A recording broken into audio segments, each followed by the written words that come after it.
when it's not an insult, such as in Conquer like. The main purpose of these outposts was to supply African.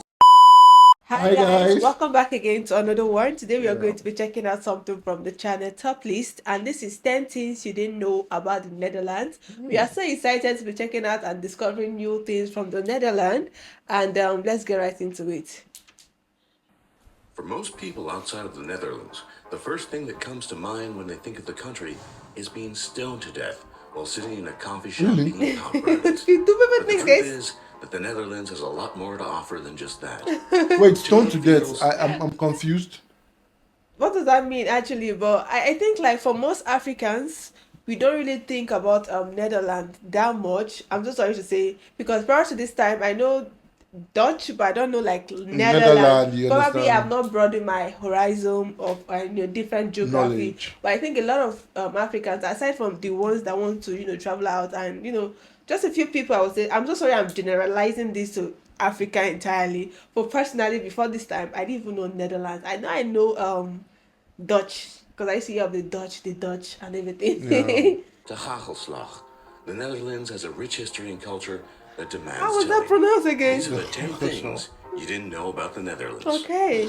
The Netherlands is truly the land of giants. Yeah. With average heights of women. Actually, that was what made us discover Netherlands, if you The remember. height. There was a video we checked out about the tallest. That was the Yeah, first video yeah, I we think did. so too. The tallest person. Person in the Netherlands, and that piqued our interest. And we're like, no, we have to know where this origin of giants It's coming is coming from. from. This, I feel like these are the kind of like the generation, the giants they mentioned in the Yeah, Bible. I wanted to say the Anna Kings from the Bible, but no, I'm so sorry, I Because took that back. bro, that man was very No, tall. he's really tall. I think 7 feet. I Seven believe feet. 7 point. 171 centimeters, or 5'6" tall, Wow. and men standing an average of 184 centimeters, or 6 feet tall. The Dutch are the tallest people in the world, and In the scientists have world. been studying just why that is. Yeah. One thing that is interesting is that the Dutch experienced a total gain of 20 centimeters, or 8 inches, in the last 150 years, Oh, wow, compared what to happened? 6 centimeters for Americans, or 2.3 inches. And the stunning fact is that prior to this growth spurt, Americans were actually taller. Oh, There have been many really? theories as to why this is the case. So what But caused the most growth? scientists posit natural selection as the reason, which explained simply means naturally tall people seeking out other naturally tall people and having many offspring with them leads to offspring that are tall.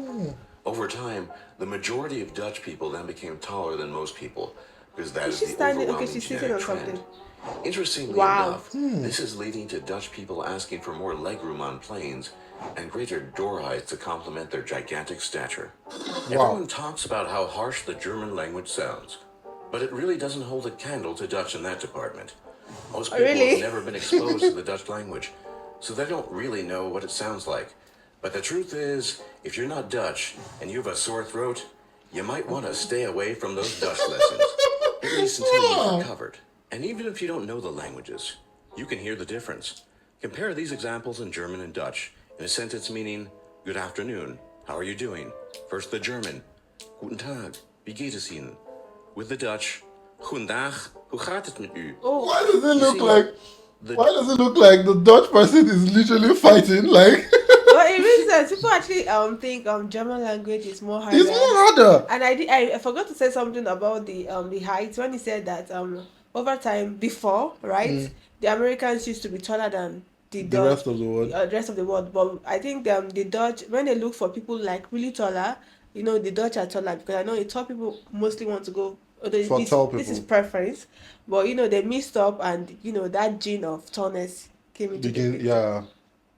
It's actually I think that fact is something I was thinking about. I'm like because I know the Dutch really has an influence in the American, so I saw a link in that area of it, and I was like, let me just share it Oh. with you guys. That's G in abstract. Dutch is pronounced and Dutch has lots of Oh, It can get really tricky as a foreigner, for example, if you need to pronounce a G together with a CH sound, such as in the Dutch word geschiedenis, meaning history. Oh. Compare that with the German Geschichte, and you'll see why the myth of the harsh German language is largely fictional. yeah. If you decide to learn the Dutch language, make sure you're not sick and that you're ready to get your throat and mouth a real beating. The Dutch language has real flavor, which is why when the Dutch swear, They do it with style. Oh. Maybe one of the most unusual qualities of the Dutch language is that when the Dutch swear, some of the strongest curses are those related to sickness and disease.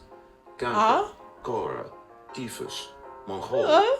or cancer, cholera, typhus, mongoloid, with the last one referring to someone with Down syndrome. The Dutch really love their diseases, sometimes using incredibly flexible content. Man, that's dark. I can't imagine I think insulting someone. when you said swear words, I was thinking like, like God punish you, kind of like swearing. That's dark, man. Not this deep, man. Such as krijg de kanker, meaning get cancer, or even when it's not an insult, such as in kankerlekker, literally cancer tasty, but meaning good tasting, or sometimes even very. We do not mess around that word over Over here. here, We don't want we're to very talk about it. superstitious actually over here, I won't actually say superstitious, but I think we hold that word at a very high esteem. and no, very sensitive, Yeah, not high esteem. yeah, very We sensitive. find it very sensitive because a lot of people, suffer from That and we don't even like. talk about it. Like we really won't think or talk about it. Damn. And now you're like, this is something that people say on a day-to-day in a swear word. It is crazy. It is dark. It is diabolical. It shouldn't be heard of, bruv. Nah.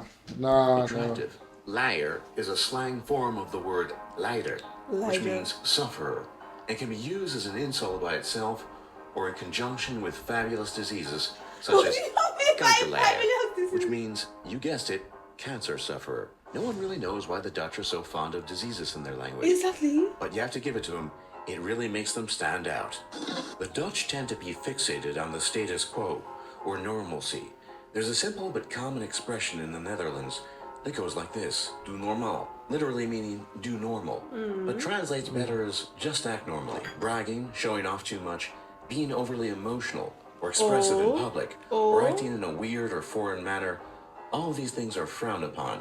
Because at the end of the day, the Dutch people are pretty conformist, but probably not so much as to give the Germans a run for their money. Still, The Germans no are one not wants to that be seen people as entirely. weird. Do normal is sort of a way of life for the Dutch people, and it's one you best live by if you want to live in the Netherlands. For most people, it's hard to think of a national dish that comes to mind when they think of the Netherlands. I think of the And the truth sprinkle on is, the bread. you probably won't find one that is truly unique in terms of conventional food. But there is one food item you won't find anywhere else, and that is I thought hagelslag, so. or literally blow of hail in English. The food is both simple and elegant, with the key element being sprinkles. But why do the Dutch people love bread so much? And I feel like they love sweet tooth. Yeah, I think so. They are sweet tooth as well. Because I can't imagine a sprinkle of this on the bread. Or the It kind of bread- like looks nice actually. Obviously, it looks because good. this is a blend of chocolate flavor with the other flavor that I'm not aware of, and chocolate and bread is kind of like, that's why they It's like created Nutella, Nutella. and Yeah. So, but Nutella is kind of like in the liquid or buttery But form. to see that this is one of the most country food, like if you think of their national food, you think of this is crazy. Yeah. Most often of the chocolate variety on a I bread think roll. this is a sometimes safe heaven combined for with kids. butter. Yeah. In the United States and other places, you only put sprinkles on ice cream. Yeah. But the Dutch are ahead of the game and have Way gone one ahead. step further. And hagelslag is more than just a food. Hagelslag. It's part of the Dutch essence, because why else would they take a beschuit or a biscuit and slap on pink or blue sprinkles when a new baby has arrived, with pink for girls and blue for boys. Okay. Wow. This tradition is a testament to the importance of hagelslag in the Dutch culture and heritage, and shows that when it comes to the Netherlands, there's just no separating the food and its people. The Germans and the Dutch have always had an odd relationship, and up until very recently, it's been a rather bad one. These relations were particularly under strain after World War II, since the German invasion against the Dutch was met with some of the fiercest resistance and greatest resentment of any country, and for years, there was visceral hatred felt towards the Germans. A Guardian article relates the following. Commentators in the British media may indulge in a fair share of German bashing, but that's nothing to what I grew up with. Growing up in the Netherlands in the 70s and 80s, anti-German feelings seemed as natural as cheese, skating, and gay rights. Wow. Germans really were the other, humorless closet fascists who had destroyed the magnificent port of Rotterdam, then occupied and pillaged our country for 5 years, murdering 80% of our Jews. At times, I thought the murder of Jews was only in Poland, and I think Philippines as well, but in Netherlands, this is new, man. Yeah. I just feel like the Germans were really ruthless, and the hate is actually understood as at back then, but not, anymore. But it's crazy. History is crazy. changed, and increasingly, the Dutch have warmer feelings towards the Germans than ever before. As the saying goes, time heals all wounds, even those Exactly. apparently of the greatest conflict to have ever occurred. Even people outside But I of that just feel like, sorry, this is abstract from the whole topic. I felt like at some point, German gave the whole world a run for their life. Isn't that terrifying to think? Like, just One a nation. nation, like the whole world literally had to come in. It is crazy, guys. Those guys are something else. never heard of the iconoclastic politician Geert Wilders, the founder and leader of the Partij voor de Vrijheid, the Party for Freedom, or PVV, as it's usually referred to. Wilders is a controversial political figure in the Netherlands, best known for his opposition to the religion of Islam, having gone so far as to have suggested the banning of the Quran in the Netherlands. Because of his views on Islam, Wilders is under 24-hour protection by armed bodyguards, Wow. since his views put his life in danger. Some of his proposals have included, but are not limited to, placing a 5-year moratorium on the immigration of any non-Western foreigner and replacing Article 1 of the Dutch Constitution guaranteeing equality under the law to one stressing the cultural dominance of Christian and humanist culture. Dutch people tend to have mixed feelings about Wilders because apart from his views on Islam in Europe, not much else stands out about him, except for his platinum blonde dyed slick back hair maybe. The Dutch people have always had the reputation of being savvy merchants and businessmen. But sorry, as a And Dutch person, what is your view on him and his movements? What do you think about him in general? I really want to And know. even his stand is that if I'm not mistaken, they should make a tighter rule Yeah. around immigration, And even said the banning of the Quran. the Islam in Netherlands. And from my own point of view, the truth of this is this, right? I don't have any issue with the religion per se. That is, if you migrate to another country, you respect their rule of law. Don't come and overtake. Don't come and overtake. Or the thought Then, of overturning the law. To be honest, I have no issue with It it. should be fair like that. Though. Do you understand? But in a situation where you come to someone else's land, you want to dictate terms for them, you want to dictate rules for them, then, my dear, there is no room for you there. Actually. came to the Atlantic slave trade, this was no exception. One of the primary being savvy merchants and businessmen. And when it came to the Atlantic slave trade, this was no exception.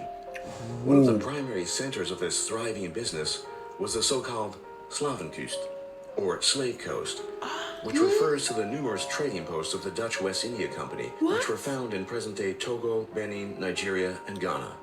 The main purpose of these outposts was to supply African slaves to the plantation colonies in the Americas. Fortunately, slavery was officially abolished in 1863 in the Netherlands, and with it went the country's participation in the Atlantic slave trade.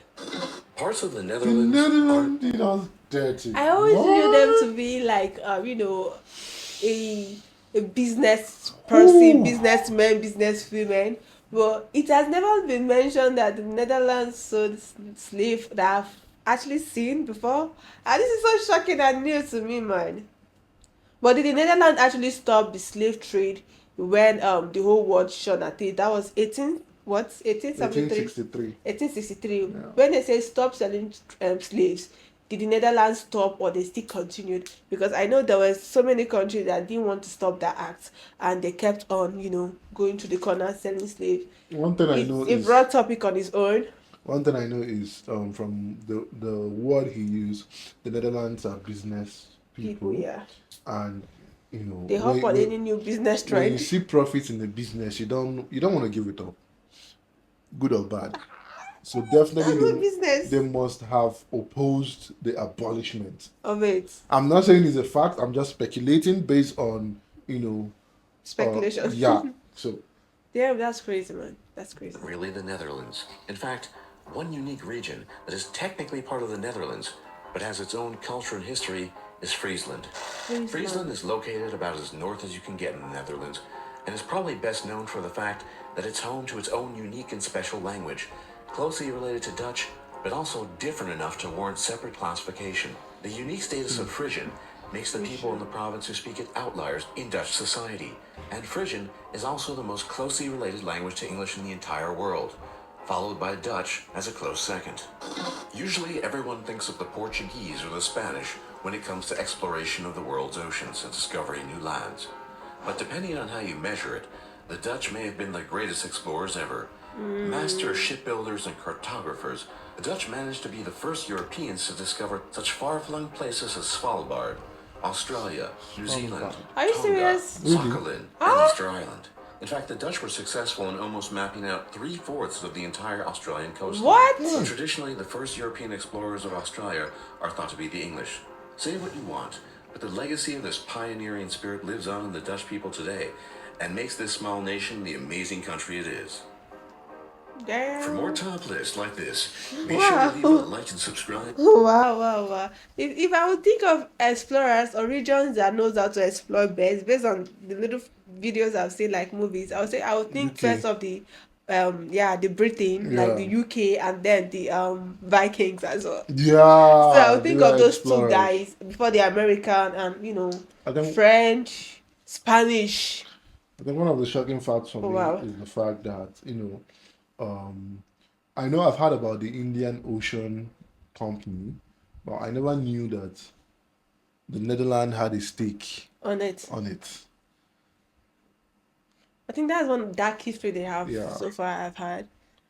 Come on, what do you guys have to say about that? Because Why are you asking them? That was like back in the days when yeah, it's still good their to know their opinion on the ancestors did something bad. on the subject. Is quite. What about Africans that sold their own people? What do Well, you think about that yourself? You see, right? It was a crazy act and business. You see, back then was a crazy history, and one of the things, and that is one of the reasons why, to a large extent, I say at the end of the day, the Netherlands are business people, because when I read history, it's not as if the blacks You're innocent. were innocent. But why as do we well. always act innocent on that topic? We act Innocent. like we're just here. Because a lot of cases It's because- you heard about Africans exchanging their fellow Africans for a lamp, for a Umbrella. cigar box, for mirrors, for glasses, It's crazy. and it's crazy. It's crazy. It's quite Selfishness. crazy. It's selfishness. It's selfishness. Because if they are stood as one nation or one body to fight those colonizers, then it wouldn't be as bad as we at it went, or at large as it is. It is. But it was, people smiled at those practices. People made money out of it. People made wealth out of it. So they felt like, oh, and it does not even. They don't have hearts. They are wicked. They are evil in that nature. And let me know what you think about this down in the comment section. I just feel like this fact is said today is way different from every other thing we've had before, and we truly appreciate this channel. And please make sure to like, subscribe to the channel as well. See you on our next one. Bye, guys.